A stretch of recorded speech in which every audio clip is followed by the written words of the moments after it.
कि वर्तमान में भारत की 90% जनसंख्या जो अपने आप को सनातनी कहती है, असल में वे लोग सनातनी नहीं है। नहीं। लेकिन हिंदू तो अवश्य होंगे भाई, लेकिन हिंदू तो अवश्य होंगे, क्योंकि जो खुद को सनातनी कहता है वो खुद को हिंदू भी तो कहता है। तो इस विषय में भी आप जानकारी दें मानव समाज को। देखिए, मैंने आपको पहले बताया कि जितने भी हिंदू भाई बहन हैं उन सब ने केवल एक ठप्पा लगा रखा कि मैं हिंदू हूं, मैं सनातनी हूं, जबकि मैं आपको बता चुका हूं कि ना वो सनातन की परिभाषा से परिचित हैं, ना वो हिंदू की परिभाषा से परिचित हैं। अब हिंदू की क्या परिभाषा है? हिंदू उसे कहते हैं जो किसी भी प्रकार का नशा करना तो दूर, जो नशीली वस्तुओं को छूने से भी डरे, बिल्कुल, उसे कहते हैं हिंदू। हिंदू उसे कहते हैं जो मांस को खाना, मांस भक्षण करना तो बहुत दूर की बात, मांस को छुए भी नहीं। हिंदू असल में उसे कहते हैं जो 33 करोड़ देवी देवताओं की पूजा करना तो दूर किसी को सलाह भी ना दे। हिंदू असल में उसको कहते हैं जो ब्रह्मा विष्णु महेश को इष्ट मानकर उनकी पूजा करना तो दूर किसी को सलाह भी ना दे। अगर वे हिंदू की परिभाषा से परिचित होते तो, लेकिन उन्हें हिंदू की परिभाषा का भी ज्ञान नहीं है। जब आप गीता जी को पढ़ेंगे तो परमपिता परमेश्वर सतगुरु रामपाल जी ने बताया कि गीता जी अध्याय 7 श्लोक नंबर 15, गीता अध्याय 7 श्लोक नंबर 15 में ब्रह्मा विष्णु महेश की पूजा करने वालों को 4 गालियां दी हैं। अब वीडियो देख रहे बहुत सारे हिंदू कहेंगे भाई ये क्या बात हुई, अगर ऐसा लिखा होता तो हमारे चारों शंकराचार्य संस्कृत के प्रकांड ज्ञाता हैं, हमारे धीरेन्द्र शास्त्री जी,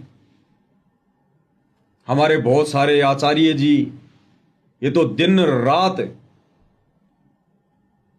प्रवचन करते हैं, इन्हीं धर्मशास्त्रों को दिखाकर सामने रखकर धारा प्रवाह संस्कृत में प्रवचन करते हैं। तो क्या इन्होंने कभी देखा नहीं होगा? देखा है तो इन्होंने फिर बताया क्यों नहीं? तो कजोड़ जी, इन्होंने वेद जरूर पढ़े हैं, गीता जी जरूर पढ़ी है, लेकिन ये वेद और गीता जी कोई कॉमिक्स नहीं है, कोई चुटकुलों की पुस्तक नहीं है जो पढ़ते ही समझ में आ जाएगी। पहली बात तो चारों वेदों को पढ़ना, उनका निष्कर्ष निकालना महाभारत है, और चारों वेदों का सार यानी निष्कर्ष गीता जी। तो गीता जी कितनी सांकेतिक होगी, कितने कोड वर्ड में होगी। इसलिए गीता जी को समझाने वाला पूरे विश्व में एक समय में केवल एक ही धर्मगुरु होता है, केवल एक ही धर्मगुरु, और वो धर्मगुरु वर्तमान में पृथ्वी पर सतगुरु रामपाल जी हैं। इनके अलावा इन वेदों को सतयुग से हमारे ऋषि महर्षि पढ़ रहे हैं। इन वेदों को आज तक ना तो वशिष्ठ जी समझ पाए जो कि श्री रामचंद्र जी के गुरु थे, इन वेदों को ना ही श्री दुर्वासा जी समझ पाए जो कि श्री कृष्ण जी के गुरु थे। फिर बाकी छोटे मोटे आचार्य संत महंत, इनके बेचारों की औकात ही क्या है? अगर ये लोग समझ चुके होते तो आज धार्मिकता में हम लोगों का स्तर इतना नीचे नहीं होता। आज ये हिंदू मुस्लिम सिख ईसाई नहीं बने होते। आज हमारा देश और विश्व जातियों में नहीं बटा होता, टुकड़ों में नहीं बटा होता, छोटी छोटी बातों पर लड़ाई झगड़े नहीं होते, एक दूसरे के प्रति ऊंच नीच की भावना नहीं होती। लेकिन आज से पहले साधु संत महात्मा ऋषि इन वेदों को समझ नहीं पाए। एकमात्र संस्कृत को पढ़ लेना या संस्कृत भाषा का ज्ञान हो जाना यह साबित नहीं करता कि आप जी विद्वान हैं। एक भाषा विशेष को पढ़ लेने से कोई विद्वान नहीं होता। जिस प्रकार एक 5वीं कक्षा का बच्चा है, उसको हिंदी अच्छे से पढ़नी आ जाती है, और पीएचडी की पुस्तकें भी हिंदी में होती हैं। वो 5वीं कक्षा का बच्चा पीएचडी की पुस्तक को जो हिंदी में है उसको अच्छे से पढ़ेगा, लेकिन क्या वो 5वीं कक्षा का बच्चा पीएचडी की पुस्तकों में जो मीनिंग लिखे हैं, जो शब्दों के जो अर्थ हैं, क्या उसको समझ जाएगा? नहीं समझ पाएगा।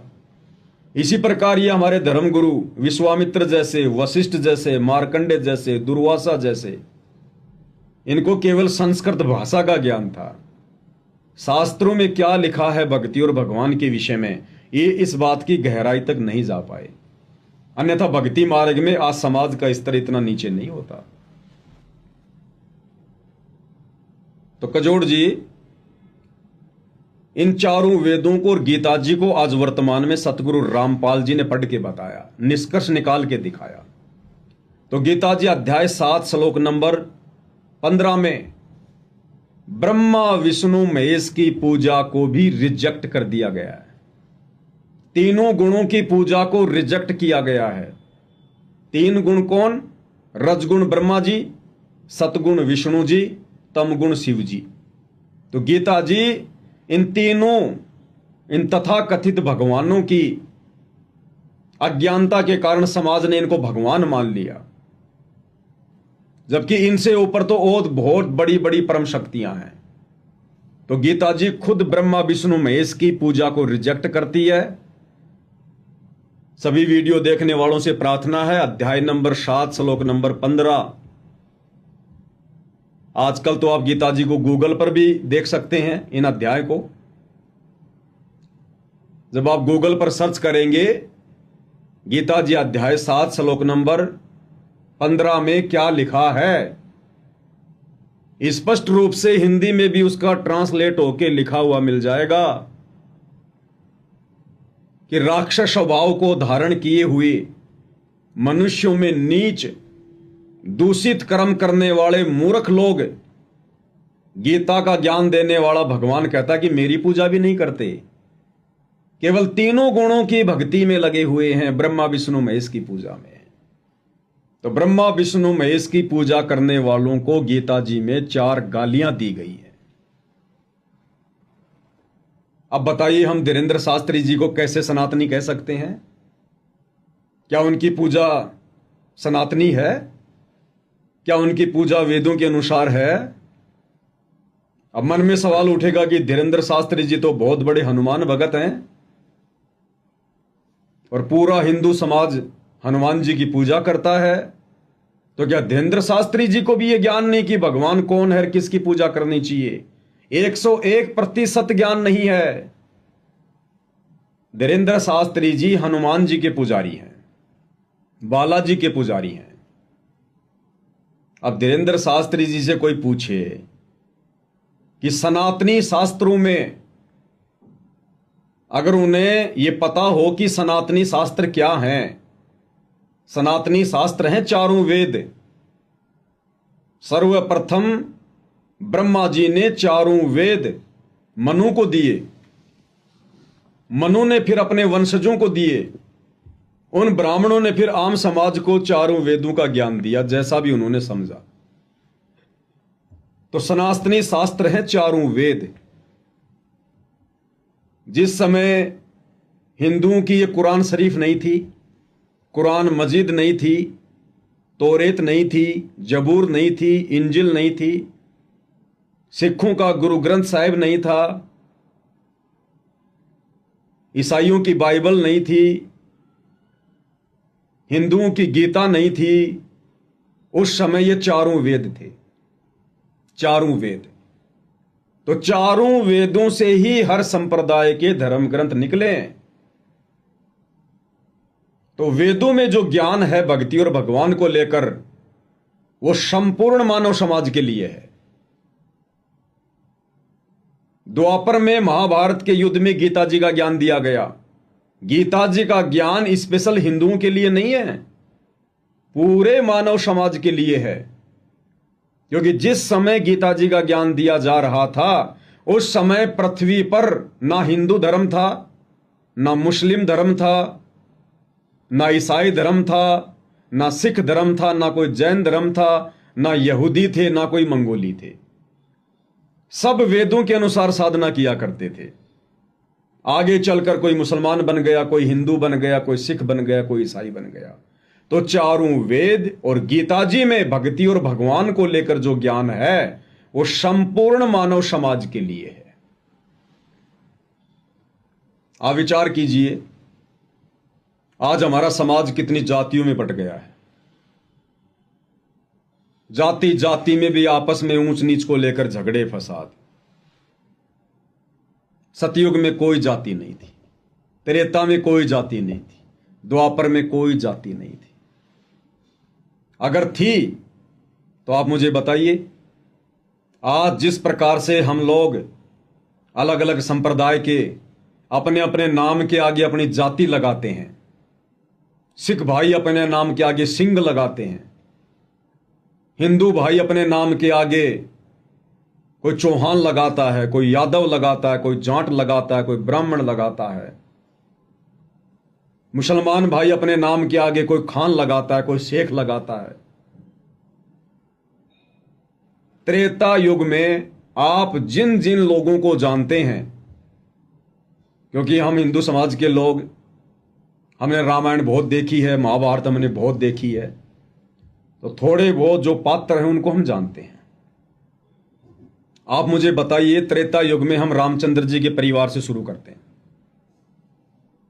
क्या रामचंद्र जी के नाम के आगे आपने कभी खान लगा हुआ देखा, सुना?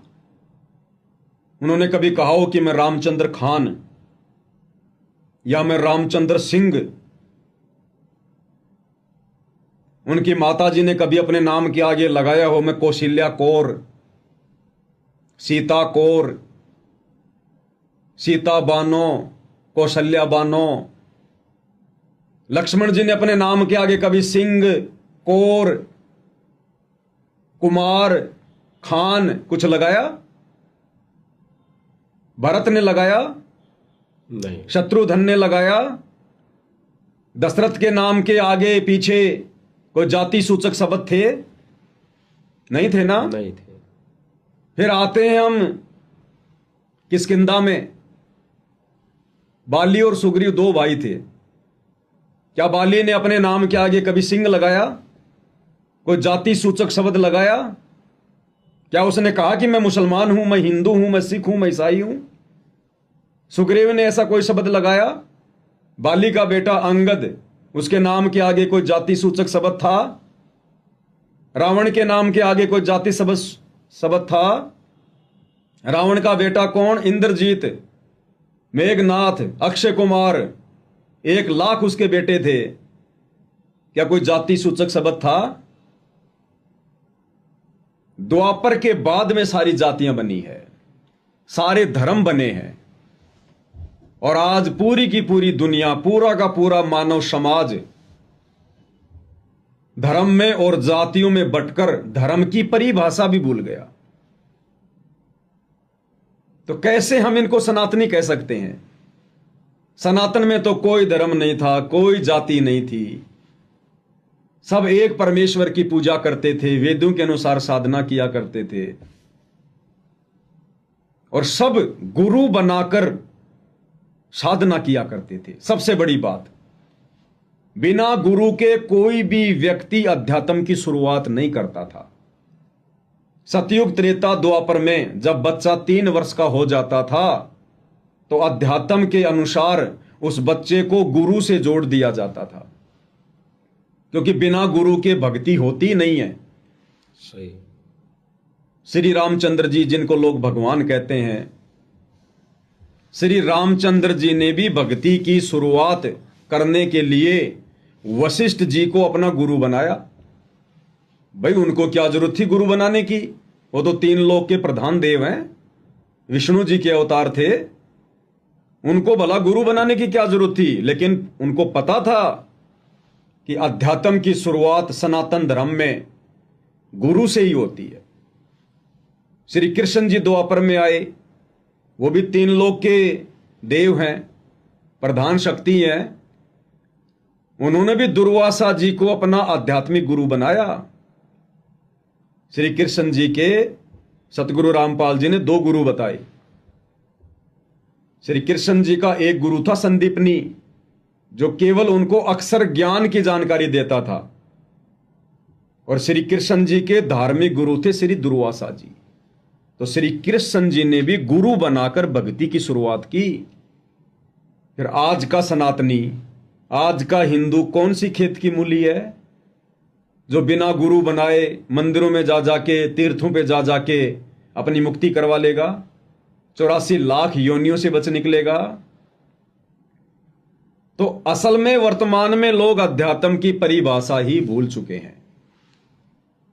लोग हिंदू की परिभाषा ही भूल चुके हैं। आज हिंदू समाज में पहले तो यह कहा जाता था कि बेशक कोई घर बचा हो, बेशक कोई गांव बचा हो, लेकिन कोई घर नहीं बचा जहां पर शराब का इस्तेमाल ना होता हो, बीड़ी, सिगरेट, हुक्का, तमाकू, जर्दा इनका इस्तेमाल ना होता हो। और आज क्या हो गया, कोई इंसान बचा हो तो बचा हो, लेकिन घर नहीं बचा जिस घर में नशा ना हो, कोई व्यक्ति मांस भक्षण करने वाला ना हो। तो अध्यात्म का स्तर कितना नीचे गिर गया सनातनी पूजा को छोड़ने के कारण। तो हिंदू वो है जो नशे को छुए बिना, नशा करना तो बहुत दूर की बात है, आज घर घर में नशेड़ी पैदा हो रखे हैं। हिंदू वो है जो मांस को खाए बिना, छूना तो बहुत दूर की बात है, आज घर घर में मांस भक्षण करने वाले राक्षस पैदा हो रखे हैं। हिंदू वो है जो ब्याज पर पैसा ना दे, क्योंकि जो लोग ब्याज पर पैसा देते हैं अंत में उनकी दुर्गति होती है। दुर्गति। ब्याज पर पैसा कौन लेगा? जो दुखी होगा, परेशान होगा, आर्थिक रूप से तंग होगा। एक तरफ तो वो व्यक्ति पहले से दुखी, ऊपर से आपने ब्याज लेकर उसको मां दुखी किया। अगर मदद करनी है उधार करो, यदि आप ब्याज पर पैसा देते हैं आप उस परमपिता परमात्मा के सबसे बड़े दोषी हैं। ऐसे व्यक्ति की दुर्गति टल ही नहीं सकती देर सवेर। तो कैसे हम हिंदू कह सकते हैं? गीता जी और चारों वेद ब्रह्मा विष्णु महेश और 33 करोड़ देवी देवताओं की पूजा करने को मना कर रहे हैं। और आज पूरा का पूरा हिंदू समाज ब्रह्मा विष्णु महेश तो छोड़िए, 33 करोड़ देवता तो छोड़िए, भैरव, भूत, बेताल, हनुमान, चौराहे, पेड़ पौधे इनकी पूजा में लगा हुआ है। आप कैसे उनको हिंदू कह सकते हैं? 33 करोड़ देवी देवताओं को लंकापति रावण ने युद्ध में हराकर अपनी कैद में डाल रखा था। बेबस थे, लाचार थे। शनिदेव जिससे पूरी दुनिया डरती है, उस शनिदेव को रावण अपने पैरों के नीचे आसन बना के रखता था। ये वायुदेव, ये पवन देव, ये रावण के महल में झाड़ू निकाला करता था। वरुण देव जिसको जल का देवता कहते हैं, रावण का पानी भरा करता था। अग्निदेव रावण की रसोई में खाना बनाया करता था। तो हमारे धर्म गुरुओं का आध्यात्मिक स्तर इतना नीचे गिर चुका है, इन्होंने हमसे इन लाचार और बेबस देवी देवताओं की पूजा शुरू करवा दी। इससे अच्छा तो रावण की पूजा कर लो, जिसने 33 करोड़ देवी देवताओं को बंदी बना रखा था। तो उन देवताओं से तो उत्तम समर्थ रावण हुआ, इससे अच्छा तो रावण की पूजा करो। तो आध्यात्मिक स्तर बहुत नीचे गिर चुका है। तो बताइए, देवी देवताओं की पूजा करने वाला, मंदिर बनाकर उनमें मूर्तियां स्थापित करने वाला, ब्रह्मा विष्णु महेश को भगवान बताकर उसकी पूजा करने वाला, हम कैसे उसको सनातनी कहें? कैसे हम उसको हिंदू कहें जो हर प्रकार की बुराइयां करते हैं? बाकी चोरी, जारी, निंदा, चुगली, मिलावट करना, रिश्वतखोरी, भ्रष्टाचारी, काला बाजारी, ये तो आदमी की रग रग में समाया हुआ है। हम कैसे उसको सनातनी कह सकते हैं? उसके बाद भी यदि हम सनातनी यात्रा निकाल रहे हैं तो समय और पैसे की बर्बादी के अलावा कुछ नहीं है। पहले स्वयं तो सनातनी बनो, पहले स्वयं तो यह जानो कि सनातन क्या है। ओम नाम की साधना कोई नहीं करता, गीता का ज्ञान देने वाला कौन है कोई नहीं जानता। किसी से भी पूछो गीता जी का ज्ञान किसने दिया, झट से बोलेगा श्री कृष्ण जी ने दिया। अगर वो गीता को ढंग से पढ़ लेता तो कभी नहीं कहता कि गीता का ज्ञान श्री कृष्ण ने दिया। अब सतगुरु रामपाल जी ने आके बताया, गीता जी का निष्कर्ष निकाल के बताया कि श्री कृष्ण जी तो केवल खड़े दिखाई दे रहे थे, एक यंत्र थे। श्री कृष्ण जी के अंदर भूत की तरह प्रवेश करके, और ये ब्रह्म जिसको काल कहते हैं, जो ब्रह्मा विष्णु महेश का पिता है, दुर्गा का जो पति है, वो काल ब्रह्म श्री कृष्ण में प्रेत की तरह प्रवेश करके गीता का ज्ञान बोल रहा था। अन्यथा जब आप महाभारत को पढ़ेंगे दूसरे खंड को, उसमें साफ साफ लिखा हुआ है, श्री कृष्ण जी को तो पता ही नहीं मैंने गीता जी में क्या उपदेश दिया था। तो हिंदू समाज ना ही तो चारों वेदों वाली साधना से परिचित है और ना ही गीता जी वाली साधना से परिचित है। तो किसी भी स्तर पर हम ये नहीं कह सकते कि श्री धीरेंद्र शास्त्री जी या देश के चारों शंकराचार्य या एकमात्र सतगुरु रामपाल जी को छोड़कर जितने भी धर्म गुरु हैं, कोई भी व्यक्ति सनातन की साधना करता है या अपने भक्तों से करवाता है, सब लोग सनातन से कोसों दूर है। ये तो एक मान बढ़ाई की हवस है, बगुलों में हंस बनने की चाहत है, जो सनातन का झंडा उठा के अपना नाम रोशन करने के लिए जो इस प्रकार की यात्राएं निकाल रहे हैं, रैलियां निकाल रहे हैं। आप इस सनातन रैली में जाके देखिए, अगर आपको मौका मिले तो हर एक के मुंह में गुटखा होगा, जर्दा होगा, कोई दारू का ठेका आ गया तो कोई बियर पीने से नहीं चूकेगा, शराब की घूंट लगाने से नहीं चूकेगा, और उसके बाद भी कह रहे हैं कि हम सनातनी हैं। जबकि कबीर जी ने अपनी वाणी में कहा कि मांस खाए वो ढेड सब, और मद पीवे सो नीच, और कुल की दुर्मति पर हरे राम कहे सो ऊंच। कबीर परमेश्वर जी ने मांस खाने वालों को ढेड की संज्ञा दी है। ढेड यानी नीच व्यक्ति। ढेड कोई जाति से संबंधित नहीं है। जो व्यक्ति नीच कर्म करता है वो ढेड है।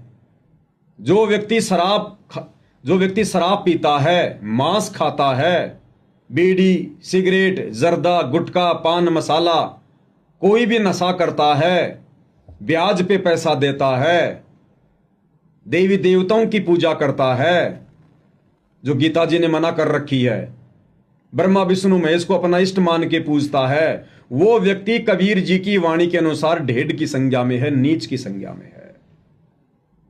फिर भी लोग अपने आप को सनातनी कह रहे हैं, अपने आप को हिंदू कह रहे हैं। अब धीरेंद्र शास्त्री जी बालाजी की पूजा करते हैं, हनुमान जी को अपना इष्ट मानते हैं। क्या हनुमान जी की पूजा का या हनुमान जी के भी इष्ट श्री रामचंद्र जी की पूजा का हमारे चारों वेदों में कोई प्रमाण है? क्या कोई भी धर्मगुरु ये साबित कर सकता है कि चारों वेदों में दशरथ पुत्र श्री रामचंद्र जी की पूजा करने का विधान है? पूरी गीता जी में क्या कोई भी धर्मगुरु ये साबित कर सकता है कि श्री रामचंद्र जी की या हनुमान जी की पूजा करने का विधान है?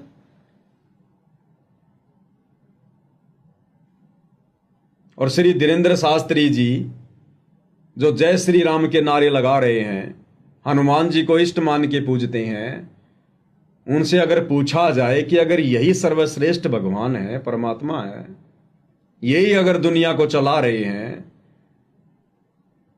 तो सतयुग के प्राणी तो जानते भी नहीं थे कि रामचंद्र कौन है, हनुमान कौन है। इन दोनों का तो जन्म ही त्रेता युग में हुआ। त्रेता युग से पहले तो सतयुग था। सतयुग में भी लोग थे, वेदों के अनुसार भक्ति करते थे, वो तो जानते ही नहीं थे कि रामचंद्र कौन है। उस समय तो जन्म ही नहीं हुआ था। हनुमान को कोई जानता ही नहीं था, सतयुग का प्राणी।